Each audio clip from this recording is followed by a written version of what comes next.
Hey everybody, still working on the Rustang, so we went ahead and pulled the fenders that we have for it. This is a Taiwanese fender, and actually it fits, you know, the gap down here looks pretty good. Now up in here you can see where originally they put the bolts in and it kind of pulled the metal there, and this one's off. This one looks pretty good. This one looks pretty good, but these down here are way off. And you can see how they pulled that one too. That was like that. I didn't do that.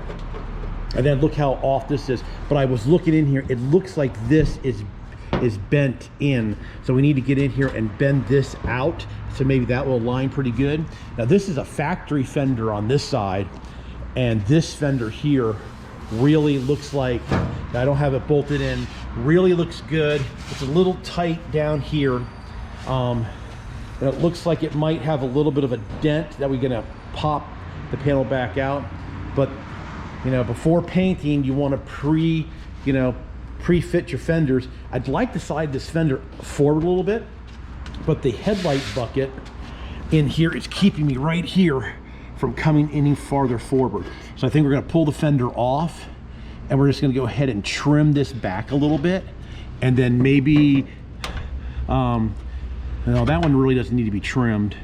And if we have to put some shims back here behind these two bolts, so let it be. But yeah, so there we go. Underneath the hood, we're still sanding down, getting ready this for all paint. Brakes work. Parking brake works. I had to put the transmission cross member back in to get the parking brake to work, so we do have a parking brake. So I was doing some research online, so here you go. Some of the stuff about the this is a 65 Mustang fastback, of course, and this front end actually is a 64 and a half. And the reason, there's a couple of ways you can tell. The biggest way is right here. 64 and a half had these three louvers. They stopped putting these louvers in the 65 model run. Why? I have no idea. And something else too that I've noticed on this car that I see very rarely on any other cars besides 64 and a halves is, after we sanded this down, there are numbers here. There's a 65A, and then there's an X86. It looks like a C1121. There's some writings here of a 4. Something here, it looks like a backwards 9. I have no idea. And then like a 317 or a 311. I've seen that before on mostly 64 and a halves. I do believe the World's Fairs cars had that on them.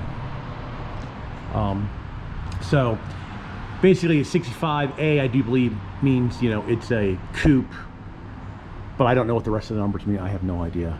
Somebody, you know, I've gone on the forums, there really hasn't been a lot of pictures of the numbers, but I don't care. You know, the front end was in good shape. I don't care that, and the numbers are pretty cool. So there we are, just a little real quick video. My brother, I was thinking about road killing the car. Basically, it's just shoving the green fenders on, getting the motor back in, and make it a, you know, driving it like a roadkill car. But then my brother said, you know, paint's cheap. Actually, I think I might just shoot them black Rust-Oleum so they match the rest of the car. You know, we have no plans at the moment to take and paint the rest of the car. We still need to put lower rockers in this car, the outer rockers on this car. This one's really bad. The other side's not as bad. I have them. We need to do them. So I think if we do put the fenders on, we are not going to permanently attach the fenders, because I have to pull the fender back off to be able to fix that outer rocker. But it's still coming along. We're still working on it slowly. We have not taken the motor apart. That will probably be the next installment of the Rustang videos. And we're gonna get the motor out of the back room, and we're gonna rip it apart so we can send the heads out and see exactly what's going on with that motor. But yeah, look at that. Strong metal, no butcher holes, very little minimal surface rust.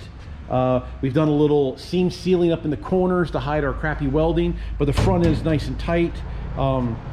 It looks really good.